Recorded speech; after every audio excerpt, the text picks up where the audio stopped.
Hi guys, good morning. So இன்றைக்கி என்ன எனர்ஜின்னு card எடுத்து பார்ப்போம். அதுக்கு முன்னாடி என் சேனல் இன்னும் நீங்கள் சப்ஸ்கிரைப் பண்ணாமல் பார்த்துட்ருக்கீங்க அப்படின்னு சொன்னால் ப்ளீஸ் டூ சப்ஸ்கிரைப். ஏன் அப்படின்னா இனிமேல் கொண்டு டேரட் கார்ட் சேனலில் டிஃப்ரெண்ட்டான யூனிக்கான கண்டென்ட்ஸ் போட போகிறோம். இப்போ பாரு ரீடிங் அப்படின்னே போடாமல் ரீடிங்கும் நார்மலான ரீடிங் இல்லாமல் ரீடிங்குமே கொஞ்சம் டிஃப்ரெண்ட்டாக போடுவோம். ஏன்னா எனக்கு நிறைய பேர்கிட்ட இருந்து என்கொயரிஸ் டிஃப்ரெண்ட்டாக வருது.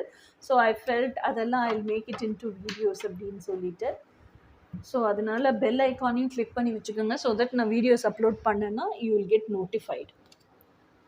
ஃபோர் ஆஃப் ஸ்வாட்ஸ் அப்படிங்கிறது என்னென்னா, எனக்கு என்ன நடக்குதுன்னு பயங்கரமாக உட்காந்து இன்ட்ராஸ்பெக்ட் பண்ணி இன்னும் டீப்பர் டிக் பண்ணி இதெல்லாம் நான் இல்லைன்னா அப்போ இதுதான் நானா அப்படின்னு தெரிஞ்சுக்கிட்டு சோல் ஷாக்குக்கு போய் அதுக்கப்புறம் உங்களுக்குள்ளே நீங்களே ஒரு அக்செப்டன்ஸுக்கு வந்து அதுக்கப்புறம் ஒரு ப்ராக்டிக்கல் இதுக்கு வந்திருக்கீங்க. ஓகேயா? So it has trained out all your energy completely.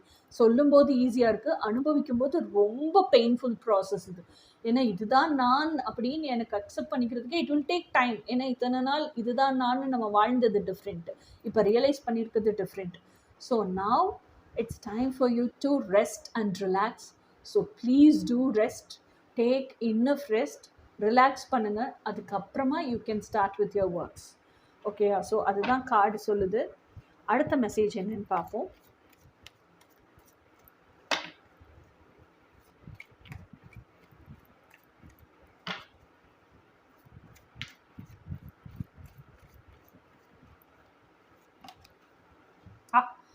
Death card. So whatever happens in your life, don't be emotionally weaker person, be emotionally very stronger person. So அந்த emotionally stronger ஆகணும்னா உங்களுக்குள்ள இருக்கிற emotionally weaker persons ஆகணும்.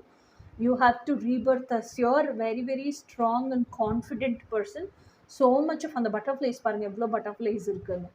So much of transformation has to take place and you have to be reborn as your best version. So இதுதான் இன்னைக்கான message. இனி நாளைக்கு என்ன மெசேஜ்னு நாளைக்கு பார்க்கலாம். Until then, bye.